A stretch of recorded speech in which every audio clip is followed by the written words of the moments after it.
Worked in finance, early part of my life, in my early 20s. Got laid off, had to pursue a different career path, and decided that training was going to be the way I would do it because that's what everybody was kind of telling me I was good at. I never really thought there would be much of a career in it, but then I was in a pretty good area. I was in a very affluent part of Southern Connecticut where there was a ton of rich people. So I just basically went to work for a boutique gym and started just basically taking people out of the gym and started training them in their house. And that's how the training business started to grow. And that was how my experience started to grow. And then I realized that training people 3 days a week wasn't really cutting the mustard as far as results. Realized that the missing piece was lifestyle and nutrition. So I started to really do a deep dive on the educational portion of that. And that's what kind of led me to where I am today. And multiple certifications and a bunch of independent education later, being mostly remote now. I get much better results with my clients when I'm controlling all the pieces of the puzzle versus just their training. And that's where I think people really need to start to take a really deep audit on how they're actually spending their days versus just the time they're spending inside the gym. Absolutely. Yeah. I think it's very challenging. Like you said, people want to they want to be, I think they have this idea that like, okay, if I go to the gym, it's a little bit of a get me off the hook because now I can do whatever I want. I can eat however I want because I think a lot of people, they want the results, but I think what they want more than that is they want to feel like they've given themselves a reason that that they can say, "Oh, okay, to your coworkers, oh, I went and did this morning. I worked out, or I'm going to go work out tonight. I'm going to go ahead and eat this pizza because of that, or whatever that situation may be." I think it just makes people feel good, even if they're not seeing the results. That they can at least be like in their own head, they feel like they're putting in enough work to go off the rails whenever they want to. And God, couldn't they be not more wrong? I mean, it is. I'm very honest with my nutrition. I post about it constantly, all my blowout weekends. And I've gotten to a point now where I'll have a shit day of eating and I'll basically track or at least try to track as much of it as I can. And it's not hard for me to accumulate 200 grams of fat in a day, just by going to getting a dinner out, having a drink somewhere, stopping at a street fair that I was walking by with my dogs and getting a half a donut and a fried shrimp plate. People are living like this 6 days a week, and then they're remembering every salad and they're remembering every bite of a protein bar, but they forget about the 18 drinks and the 7 meals out that they have that they can't quantify, nor do they bother quantifying it. And then they're wondering why they're frustrated. So the message that I give everybody, you have to be prepared. Like we don't live in a grab and go conducive society. Like it's just the world is not set up for us to eat well when we're out and about, just going about our daily lives. So if you're not the person that's eating out of a plastic container at work, or if you're traveling for work and you're not eating out of a cooler, you're fucked. Yeah. Well, it's challenging too because I think people that maybe start out and want to make some changes, they're like, okay, well, this is the lifestyle that I live, so let me figure out what's around me that I can do that. And then I think that's where marketing comes in, right? It's like, oh well, Chick-fil-A is better than McDonald's, right? Getting a And it chicken, is. It right? probably is. Right. And but you take into consideration, like you said, that the 6 days out of the week that you're doing these things and then you're misremembering or you're forgetting, even if you're tracking, you're not doing it well, or 2000 calorie diet, that's a big thing. It's like, okay, well, am I around this? And a million people, or that's a silly even way to put it, 350 million people, saying 200 or 2000 calorie diet's a good idea, and everybody's on 18 grams of protein per day, and 400 carbs because they're eating, they're getting their Starbucks in the morning with their bagel. And it's like, at what point do we have to sit down as a society and start to be like, what's actually good for people? And do we actually care? And if we don't, then let's at least stop pretending. Big thing is starting point. I think it's really evaluating like what the hell do I know and what I don't know, and being very honest with yourself about that. Because if you've been following accounts like yours or mine or listening to these types of podcasts, you're beyond the basics, right? Like people know that to be eating protein, people know to be eating vegetables and fruits to get fiber. People understand that they don't have a carb problem if they have a processed carb problem. They don't have they don't have a calorie problem. It's just they have a calorie uh, discrepancy across the course of a 7-day period versus just I'm eating too little or I'm eating too much. They have to actually quantify this stuff. So if you're somebody who's been listening to good podcasts and getting good, credible information, what are you missing? You're probably missing individualization, information that's specific to you and your specific condition, your weight, your height, your experience, your food intolerances, your food aversions, your relationship with food, your body dysmorphia, your poor expectations of a long-term process that you think should be short-term. So don't ignore the psychological implications of eating and training, because those things are very severe and they're very impactful.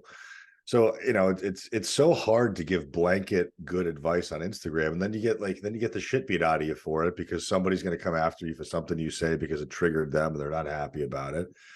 I'm getting this stuff every single day. And the larger your account grows, the more scrutiny you're under.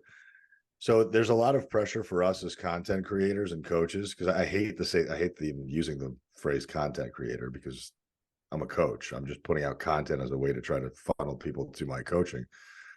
But being helpful on Instagram, like, you just get slapped left and right. You say one thing that bothers a vegan, then the vegans are mad at you. You say something that bothers the people that are following Mark Hyman, then they're coming after you. So it's like, what do you say? You either say nothing or you say everything, and then you don't give a shit what people have to say to you, which I really don't. But I'm trying to be as helpful as possible. But the reality is like, if you guys are listening to this and you haven't worked with a coach and you're also frustrated, like, you're not getting your own grass cut half the time. You're not shoveling your own driveway. You're not cutting your own hair. Half the time you're having somebody else even cook your own food. So why do you not outsource something as intricate as nutrition and training to a professional?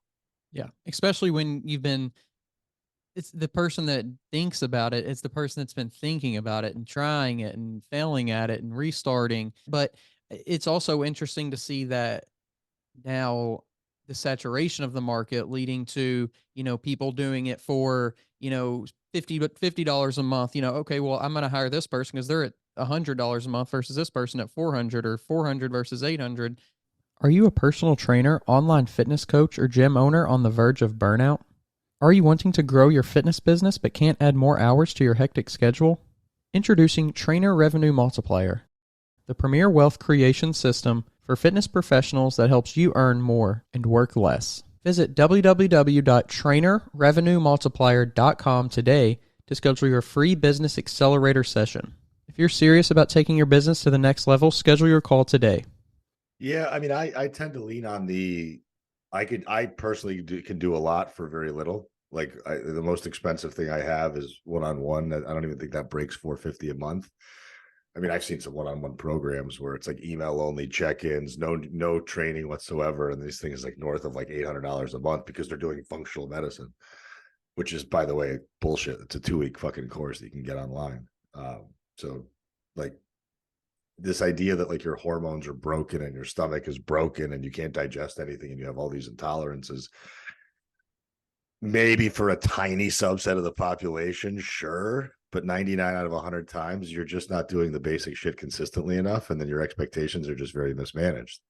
I spend a lot of time with my clients. Like, I spend a lot of time educating them. I'm putting out quizzes on my Facebook page. I'm having hour-long Zoom calls every week where I'm going over the intricacies of biomechanics and trying to teach them how to train properly. I'm having friends of mine that are coaches come on to talk about varying subjects to try to get different perspectives on stuff.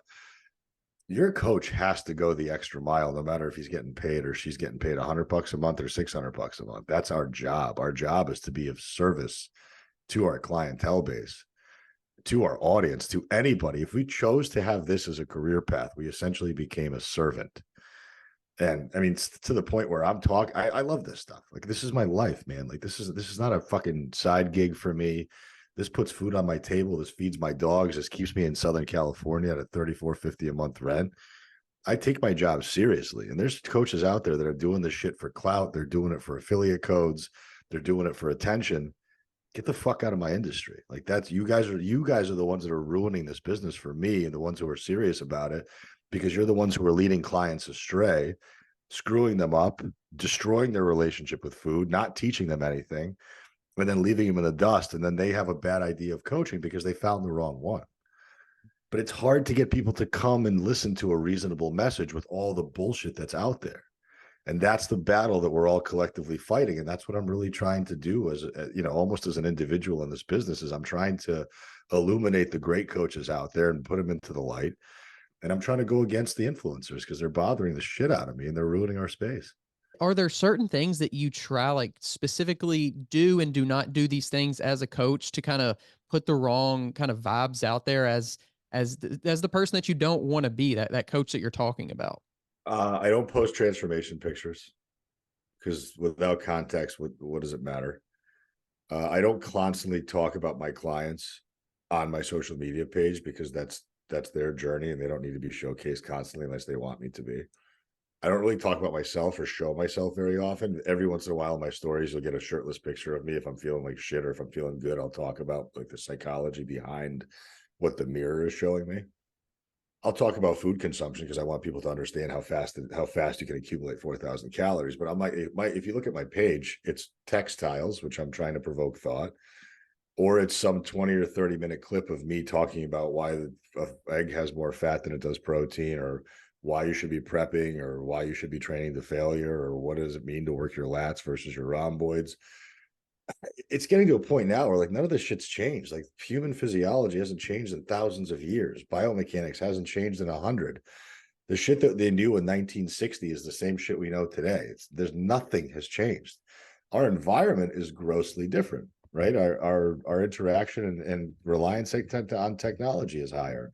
We live in a much more convenient, fast-paced world where we're constantly infected by dopamine everywhere we go. So we've had a very large change in psychology. We've had a very large movement into sedentary lifestyles. We've lost the resilience for stress. We're more open and susceptible to being led astray because there's so much information and so much garbage and so much sales. That's the stuff that we're fighting, but it has to come down to the professionals that are in this industry trying to do it the right way, to not shit on each other and to support one another. And that's why I created the Real Coaches Summit. That's why I try to get, constantly different guests on my podcast. I used to do lives all the time, but now like doing lives on Instagram sucks because you end up talking over each other and the sound quality is horrible. But like every week I'm shouting out, 10 coaches that I believe in. I created a virtual summit to where I had 45 people hand in 30-minute presentations. And these are very much lesser known coaches in the industry that nobody's ever heard about. So I'm trying to bring them to light. Like, I don't know what else to do at this point, to be honest with you, man, outside of like getting on a megaphone and just driving around the neighborhood in my car, being like, eat more protein, eat more vegetables, stop going out to eat 7 times a week, stop drinking. Like I'm at a loss at this point. The algorithm is not even good for any of us anymore because I put out a video where it was like, I don't know. I was talking about the fat content in an egg, and that got like 30,000 views. And then I put out another one the next day that was talking about how we should be preparing our food, and this is how you would do it. 4,000 views, and there's no rhyme or reason to it. So it's like we're all fighting for the same eyeballs, and we're all fighting for attention in a space that's got so many people trying to do it all at once. It's very difficult for the consumer to come out and understand who they should trust and why they should trust them. I also feel like that is actually the job of our like government, right? Or like at least of some organization within our government to be like, That's a rabbit hole, my brother. to go on, yeah, right. But to go on TV and be like, why wouldn't there be like what to me, what is the downside of like buying some airtime and being in just even like 15 seconds and being like, hey, did you know this about protein? If you, it's recommended that even that gets skewed, right? Because then you're talking about the who's recommending it and what research are you talking about. So it's really, I mean, it really all kind of goes down to just like you have to, in this day and age, you can hardly trust anybody that's actually you should trust. And you got to do a lot of stuff on your own sometimes and figure out who you can trust. But it just seems like to me that we should be, and that's not even my personality isn't like, oh, government should have this huge role, but I feel like at some level, like you should inform and take care of the people that you're governing over. Like, why not have public service announcements on why we should drink less alcohol instead of just 47 beer commercials at the Super Bowl and like They had their chance. They had their chance. Remember that little period of time in our history from 2020 to 2022? yeah, They they fucked that up too. Yeah. I What did mean, they tell that us? They tell us takes to stay control. inside. They told us not to go to the gym. They told us not to go out. They told us to put our little face diapers on. Yeah. They could have talked to us about sleep. They could have talked to us about steps. They could have talked to us about food quality and nutrition and training. They had an unbelievable opportunity to change the course of our human physiological history. Yeah. But it wasn't about helping us. It was about lining their fucking pockets and teaming up with every pharmaceutical company to create another drug for us to be dependent on. And it's never about health. We live in a very reactive world where proactivity is not sexy. Yeah. Being planned ahead and being prepared and being strong and being stress resilient doesn't make you susceptible to public messaging, because you're not going to listen to those people. I don't listen to them. I was living in Connecticut during COVID. Do you think I gave a fuck about what they were telling me to do?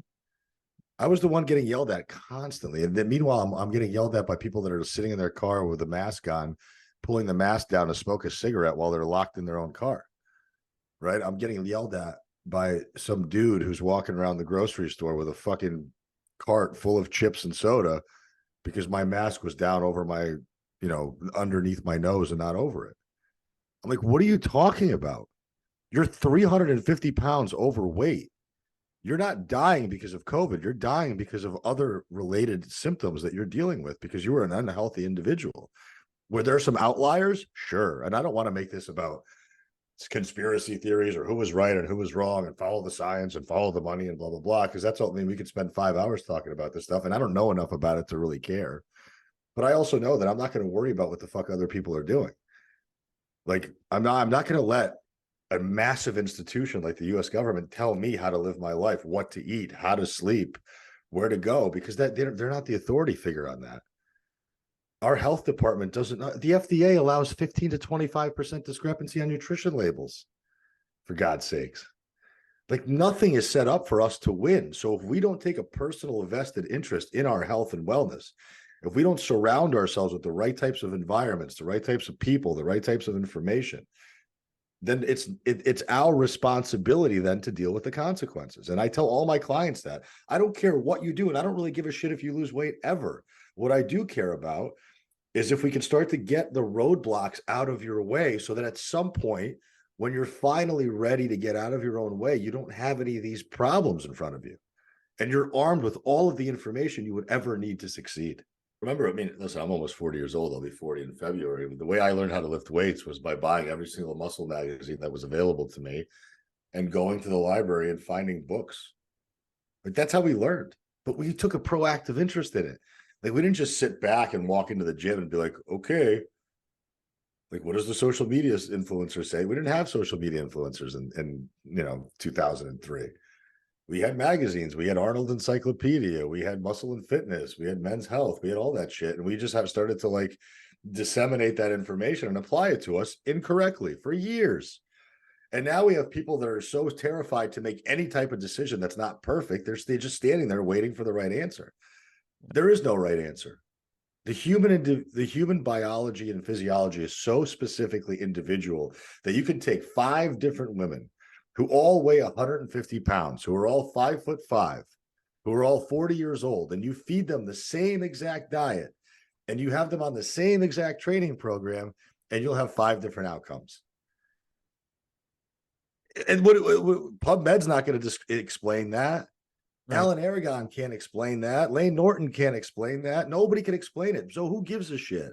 Find what works for you and make a fucking lifestyle out of it. Like, if nutrition and training is only being done to encourage a certain aesthetic, you are going to quit every single time it's not convenient for you to keep it going. But if you're eating well and training hard because it makes you feel good, it makes you feel more energetic, it gives you a better mood, it uplifts your spirits, and it encourages a healthy lifestyle, you'll probably never stop. And then you can titrate intensity and specificity up and down depending on the severity or the laxity of your goals. It becomes that simple. Like, I don't need to be told what to do. I have an accountability partner inside my coach who pushes me to go harder when I need to and when I have the space for it. And then he tells me to back off when I don't have the space for it. So I use him purely because it keeps me accountable to a process that's no longer something that I need accountability for. It's just, it forces me to do something that's out of my comfort zone. But what do we have people doing now is everybody wants to be comfortable and everybody doesn't want to have to think about it. I don't want to have to think about it is one of the most detrimental phrases in the English language. I hear that constantly. Well, I just want this to be easy. Okay, cool. Was it easy for you to be a good parent? Probably not. Was it easy for you to make money at work? Probably not. So why do you think nutrition and training is going to be easy? It's a decision you have to make 3 to 4 times a day with food. And it's a decision you got to make 3 to 5 times a week with training. This shit's not going to be easy. So get that out of your head and get the short game out of your head, because we've done it the short way how many times and you've kept failing. Because everything that you pour into the short game ends up being a longer play, because you then have to recover from your stupid decisions, as opposed to just, I'm not going to put any timeline on it. I'm just going to eat well forever and I'm going to train hard forever. And as I start to build the skill sets and the acumen for it, I can then start to specify my direction a little bit more. But people don't want to think that way. It's too reasonable. You mentioned dopamine earlier and how we kind of live in this world where it's just constantly, how can I feel good? How can I get this pleasure? How can, whether it's social media or DoorDash or whatever it may be, quicker, I need it now, I need that hit. But do you think that because of the environment, and you also mentioned that earlier, because of the environment that we live in, that maybe these days people are struggling to find that runner's high, if you will, or that feeling after a workout as much because they have been overstimulated, and maybe the change, like 20 years ago, going into the gym and getting a workout in for just the average person, or 30 or 40 years ago, maybe even more and more, it was more of this feeling of maybe immediate, like, oh, that's great, I feel great now. And so it was more of like an easier and maybe a quicker sell on how that can make you feel better, versus now it's more like, now you got to compete with kind of the complete drainage of this person's dopamine to overcome like what maybe is very minimal in comparison with a workout. Are you a personal trainer who wants to scale and grow your business online? Have you been coaching online for years, yet don't know how to incorporate online into your current business model? Introducing Trainer Revenue Multiplier, the premier wealth creation system for fitness professionals that helps you earn more and work less. Visit www.trainerrevenuemultiplier.com today to schedule your free business accelerator session. If you're serious about taking your business to the next level, schedule your call today. I just ask people a lot of questions, and I ask them deep questions that force them to look in the mirror very, very hard and very deeply. And I ask them questions like, what actually makes you happy? Can you be alone? Are you relying on things like the gym because you don't have healthy coping mechanisms for stress? Do you restrict your food because it comes from a place of punishment, because that's how you grew up with your mother and that's what you saw? So you got to get down to the bottom of why people make decisions. Like, every human has a reason for doing what they do. And not very many humans are actually in tune with why they do what they do. There's not a lot of intentionality behind decision making. So like, whatever I do, whether it's, and I'm going to be very honest with your audience, because I'm just a transparent individual. I love doing recreational drugs. Like, love it. You give me a bag of Molly and a liter of blow and a liter of vodka, and you give me a festival to go to, or a good concert to go to, or a good house party. I love to get fucked up, but I do that once every 3 or 4 months, because I know that that's not going to be conducive to living the lifestyle that I want to live. It's not going to promote healthy habits. It's not going to promote a healthy psychology. It's not going to allow me to show up for my clients and my business and my lifestyle the way I want. But I do it with intention every 3 or 4 months, because I need that disconnect. I want to stop feeling anything for a few hours. I don't want to have to coach. I want to be able to put my phone away and not have to worry about everybody texting me and asking me for advice. And I make every one of my clients super aware when that's going to happen. I'm like, guys, I'm going to be off the grid for the next 12 hours. You might get an incoherent response from me if you text me something, but just don't bother, because it's not going to be anything productive. And they all respect me for it, because they're like, wow, holy shit, he's human too.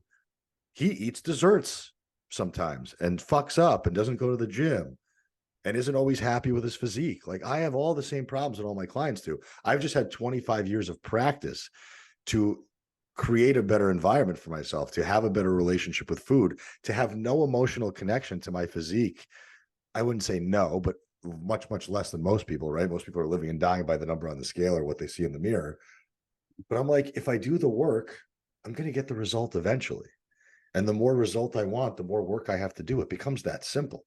And I used this analogy the other day on Instagram. Like, When you get a raise at work, you expect to end up doing more work because you'll probably have more responsibilities. But people have this idea that like once they get to their, they go from A to B and their physique gets a little bit better and they can just back off. Well, no, you now have to facilitate that new physique that you've just built. You have to now work that hard just to maintain what you've developed. And if you want more, you have to do more work. So it's whether it's dopamine that's driving, like I'm very vain and insecure. That's why I do it. Like I don't want to look like shit. I want to be the 40-year-old that shows up at a San Diego pool party and that blows everybody away because it feeds my vanity. I'm okay with that. Like that's my why, but that doesn't work for everybody. I don't want people to be driven by vanity because I have a good relationship with vanity. So like do some inner work, like hire a therapist, listen to the mental health podcast, spend 5 or 10 minutes a day journaling and understanding where your stress is coming from and how to deal with it.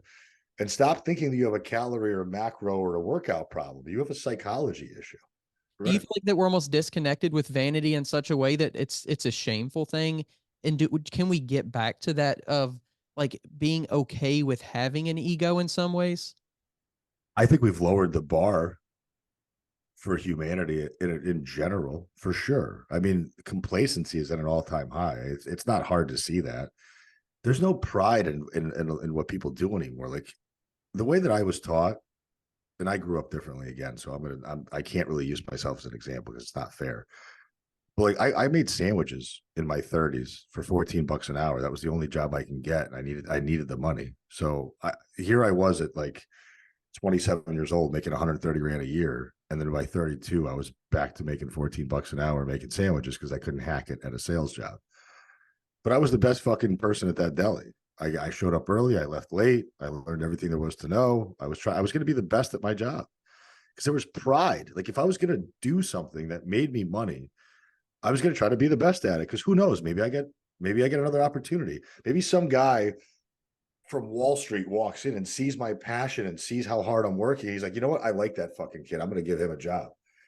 But nobody cares anymore. You walk into a fucking Starbucks and, how could I, what do you want? People are just dragging themselves through life. It's like, if you just want to end it and sit in front of your couch and just wait for the food order to come in, then just do it. And then just get out of our way because there's people that are trying to make something of themselves. There are people that are trying to find deeper reasons for being alive. They're trying to empower other people and trying to be healthy, both spiritually and mentally.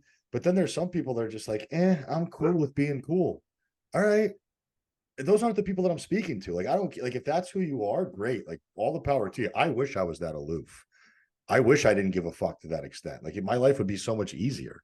Like I look at the homeless people in San Diego sometimes in Ocean Beach, and they're playing their drum circles and they're smoking pot all day long and just finding whatever LSD pills they can find. They live outside. They don't have a care in the fucking world. They don't have rent to pay. They don't got to worry about electric bills or where their next meal's coming from. They can just go dig through the trash, and then some people are just giving them money just to sit on the side of the street and get drunk. Like that's not a bad lifestyle. I mean, shit, the weather here is perfect almost 365 days a year. If you're going to be homeless here.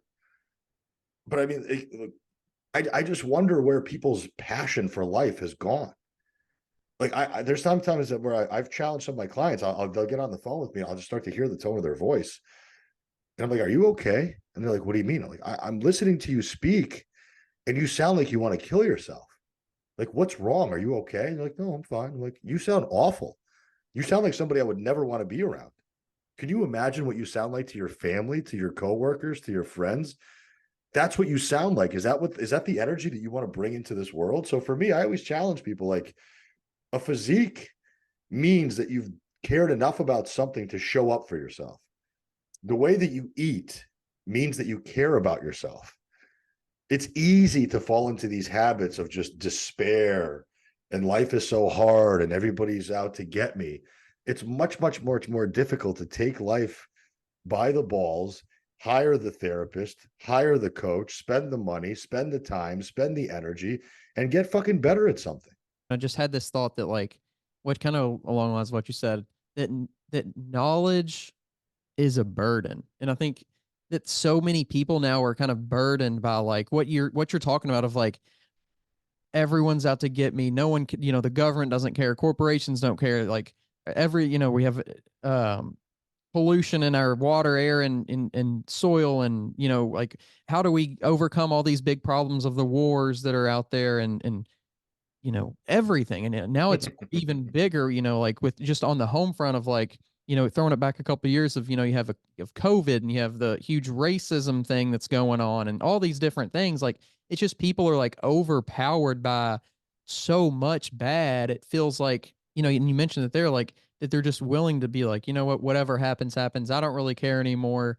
And you just got to find a way somehow. And I don't know what the answer is, or if there is an answer, or if there's some people that are just going to have the mental chemistry that don't get over that, or whatever that is. But like, it's just crazy to me that, we're just stacking these things on top of each other, one after the next, and you can't even get over one until another one comes out. And yeah, people are just like, I feel like there's so many people never find like something to be passionate about to help them overcome that. And it's like, where Purpose. where do we go from there? Because like you said, like, why are you going to care about your diet or your workout if the rest of the world sucks and life sucks and there's no reason and there's no why? Like, I think that's maybe even, a precursor to getting people to even care about all this stuff to begin with.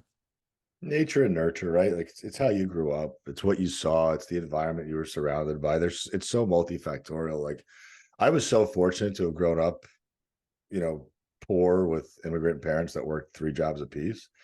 Because I learned what it was like to be tough, and I learned what it was like to not have anything, and I learned what it was like to watch people struggle and suffer and never complain.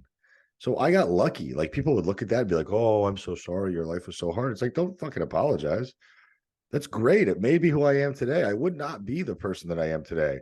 I would not overcome depression and anxiety and erectile dysfunction and thoughts of suicide and loneliness and all this other shit that plagues everybody else the way that I did, the way that I was able to get through all that stuff. I mean, the stuff that I've gone through, most people would have hung it up a long time ago. And for me, it's like, cool, one more challenge, one more way to get better. I say something and somebody's like, you're wrong. Cool. Give me an opportunity to learn something new. But we have like people now that are like 40, 45, 50 years old. They're like, no, I'm done. I'm done learning. There's nothing else for me to know. Really? You've tapped out. Your brain is full of information. You just know how to do everything there is to know. I mean, even to this day, like I have clients that have been with me for 9 months and I still ask them the same questions. I'm like, well, how do you target your lats on a single arm row? And it's like crickets. I'm like, you've been with me for 9 fucking months. I've told you 900 times how to do that. You still can't tell me. So that means that you either don't care or you're not listening. Which one is it? Well, and then you get like that like hesitation, like the same way like it happens like in a math class when a kid gets called on that's not paying attention. I'm like, if you guys want to be handed information and just be told what to do, I'm not the coach for you. I'll give you your money back for the rest of the month. But if you actually want to learn how to get the fuck out of your own way and be autonomous and at some point do this on your own, that's why you're here. I want to be taught. Like I ask my coach questions constantly. Changed my calories the other day. I'm like, why? And he didn't have a good reason for me. Actually, it was funny. And then we had another conversation. He's like, oh, well, it was because of this, this, and this. Great. Okay. That's exactly what I want to know. Like, I want to know everything there is to know about everything that I'm interested in.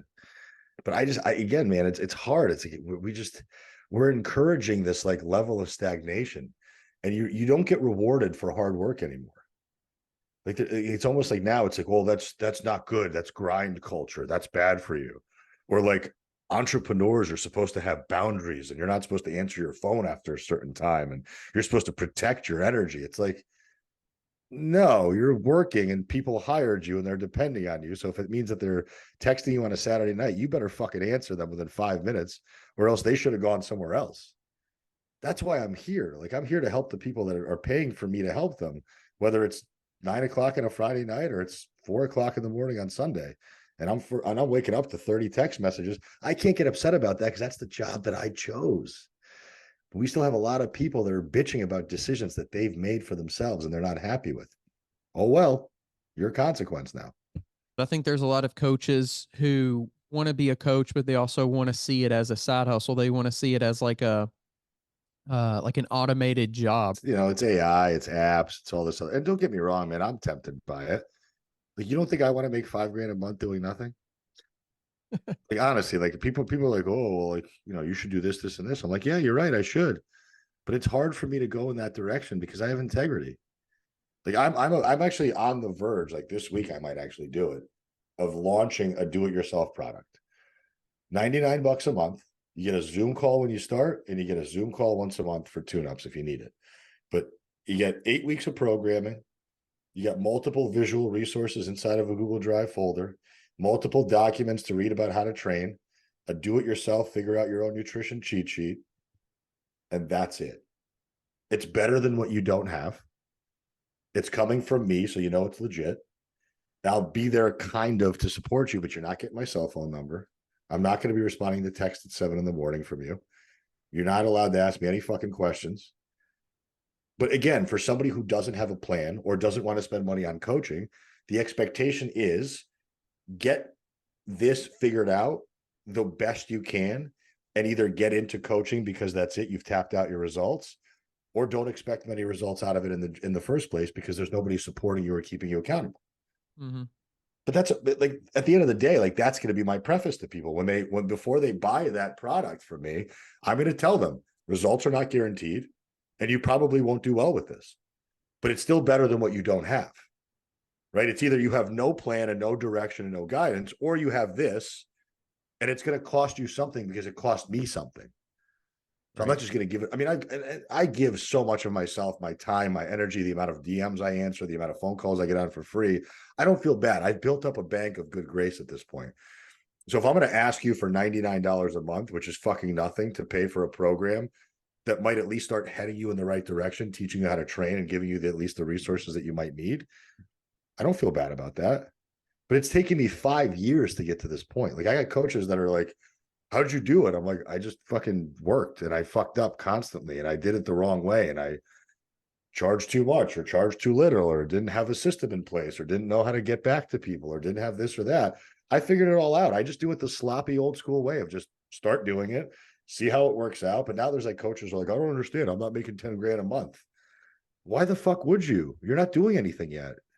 Right. Nobody should trust you because you have no proof of concept. You've never helped one individual. You've never spent 4 hours training somebody on the floor at a gym. Like, you have no experience. You're 26 years old. You live in your parents' basement. Just because you have a nice ass and you're doing hamstring bend over poses every single day on your Instagram page doesn't make you an authority figure on fitness. So we just have a very misguided view of what success should look like. And for me, I've gotten to a point in my life where I have bills to pay. I got a fucking $150,000 event coming up in 3 months, 2 months. Like, I have things I have to pay for. So I'm going to pass that cost off to the people that I've helped for years for free. And if they want guidance, they have to pay for it. Yeah. It is what it is. Like, you can give people all the free information in the world and they still don't do anything with it. And then it's your fault. Well, I bought his program and it sucked. No, you just didn't do it. Right. I bought his meal plan and it didn't work because you didn't follow it. That's all it is.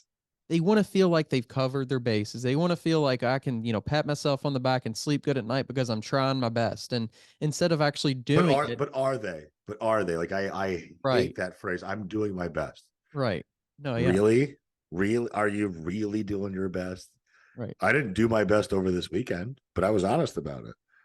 Like, I'm not going to wake up on Monday morning with any confusion on why I don't feel good or why I just had 3 shits before noon. I know exactly why I didn't do well because I didn't do my PT work on my Achilles on Sunday. And that's why my foot is sore today. And I had 5 meals out over this weekend. And that's why I woke up bloated, distended, and shitty digestion. But how many people are talking to you, talking to me, talking to other coaches that you've had on this podcast where they're saying they're believing that narrative of I'm doing so well and I'm trying so hard. Yeah. Maybe compared to where you were 6 years ago when you were doing nothing, but just because you went from nothing to something doesn't mean that that's something that you're doing is good or productive or effective. Yeah. So I think people really need to understand, like, what is it that I'm actually looking for? What am I trying to accomplish? What is my vision? And a lot of people don't have a concrete vision. Right. So one of the responsibilities of a coach is to build that vision with that individual. Like, what do you want to, what does the next 3 months look like? What are your standards? What are your bare ass minimums? If the world collapsed tomorrow, your dog died, your mother went to the hospital, and your kids were sick, what are the bare minimums of behavior that you can still exhibit under the most amount of duress? That's your standard. Now that's your floor. So now we have a floor and we have a potential ceiling. We could fill in the middle with action. That's not hard, but we have to know what those two areas look like. Yeah. No, that's a really great way to put it. For you, how do you kind of touched on it there, but how do you set up a client for success in a world to where it's like, the perfectionism, the okay, I want to optimize my sleep. I want to optimize my breathing. I want to optimize am I drinking the right, pH water? Am I drinking cutting out alcohol completely from going out every week? And like, how do you take someone who's kind of really doing nothing right, but wants to do everything right and just be like, hey, let's maybe just focus on like, is there a certain thing for an individual that's like, this is the thing for you, or is it kind of just the basics of let's start at steps in water or protein? Like, is it individualized or is it kind of general in that sense? I mean, the intake form that I hand out is relatively comprehensive, but people will lie on that shit too.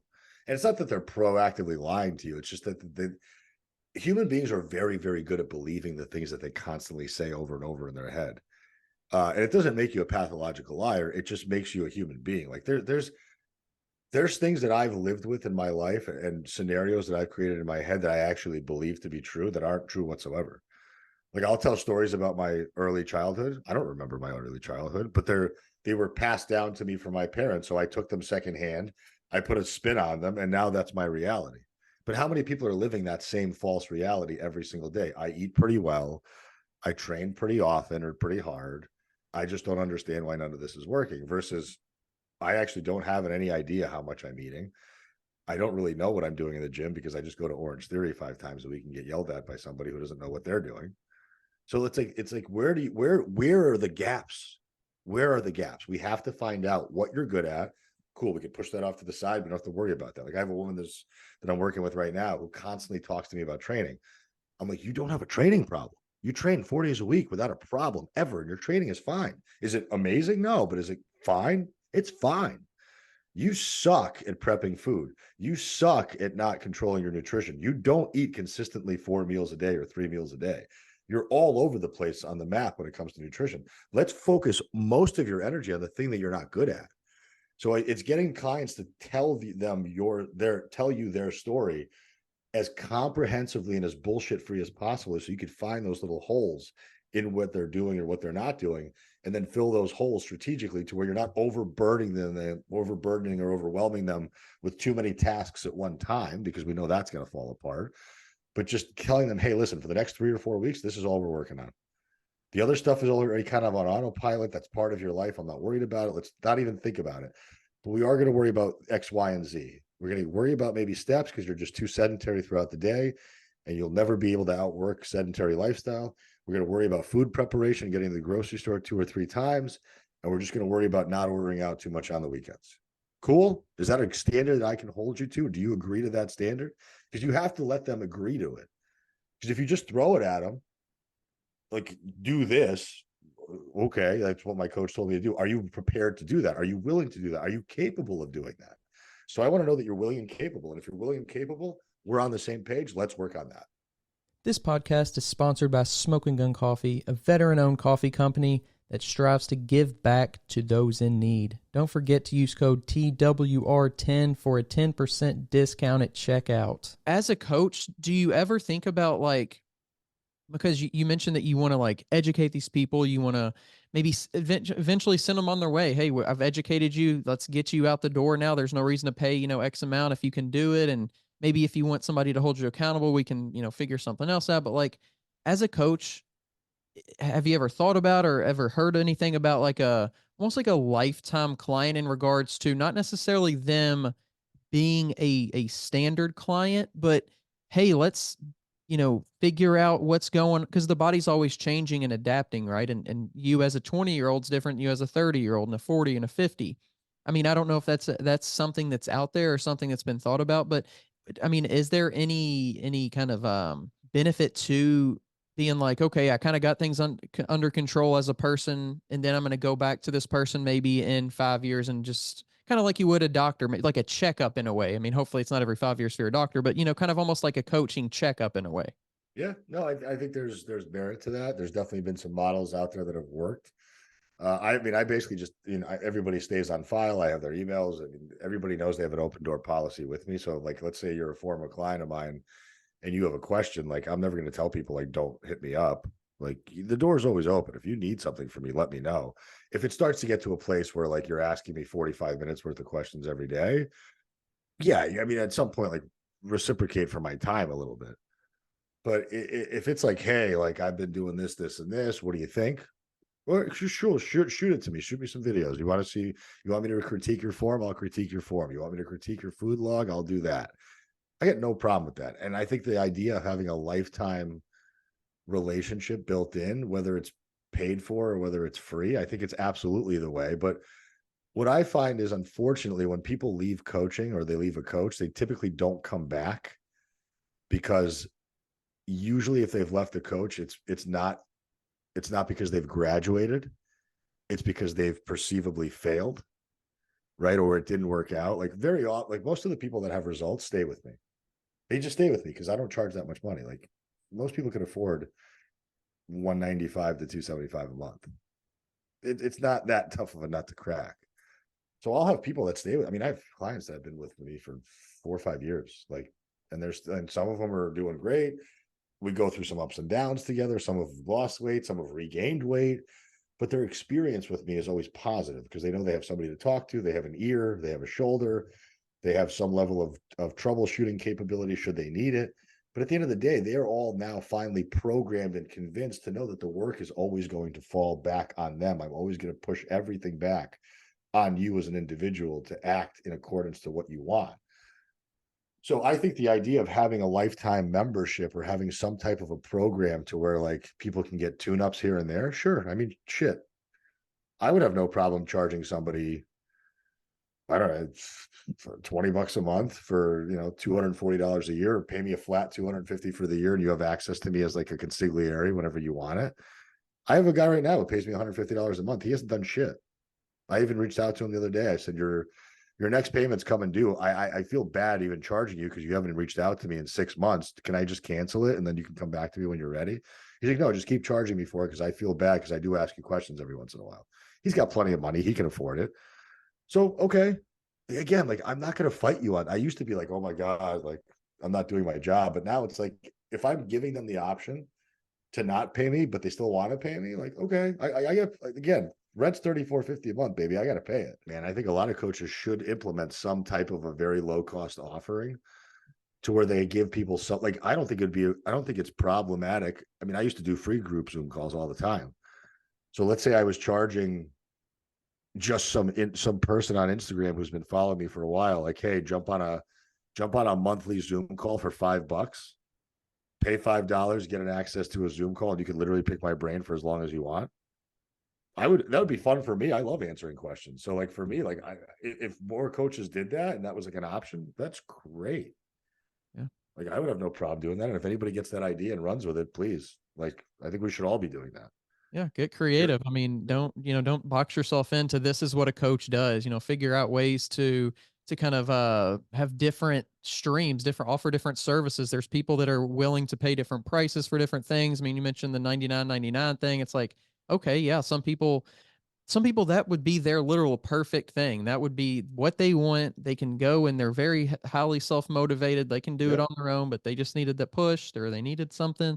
But yeah, just everybody's looking for something different. So don't be afraid to experiment. I mean, if it's something doesn't work out, like, what's the worst thing that's going to happen? You made zero money off of it. You had zero money off of it before. So I think just try What? to do things out.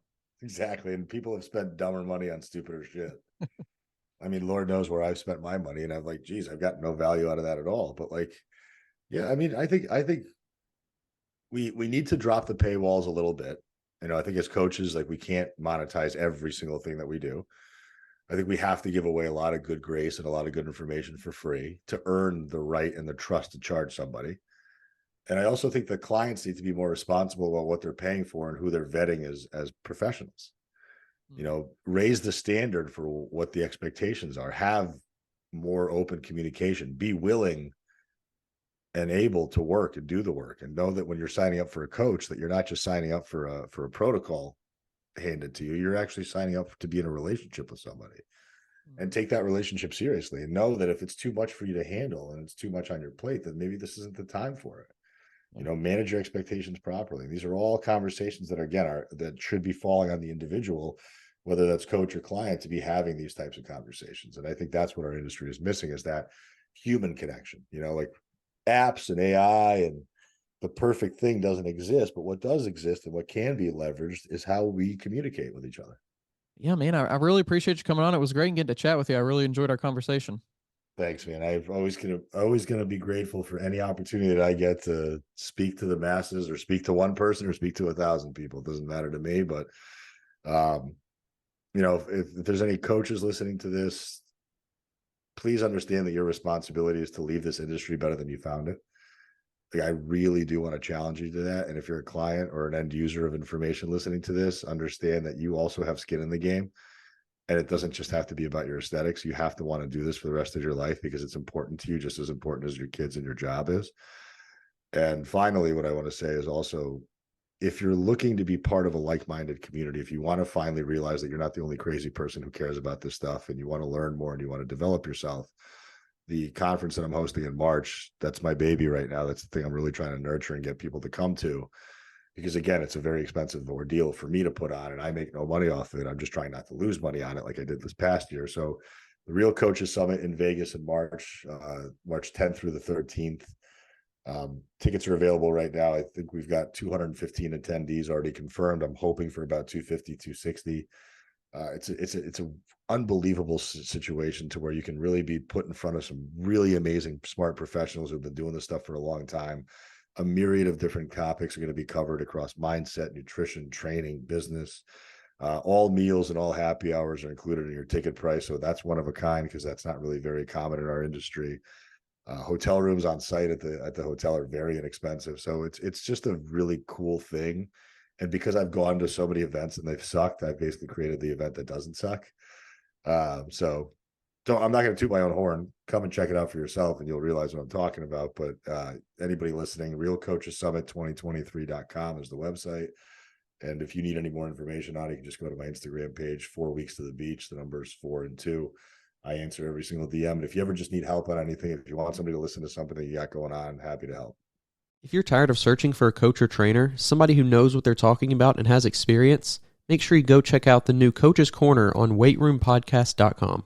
You can find quality, qualified coaches to help you achieve your goals, whether that's in bodybuilding or just general fitness. Stop wasting time and start achieving your goals today. The link to the Coach's Corner is down in the description below.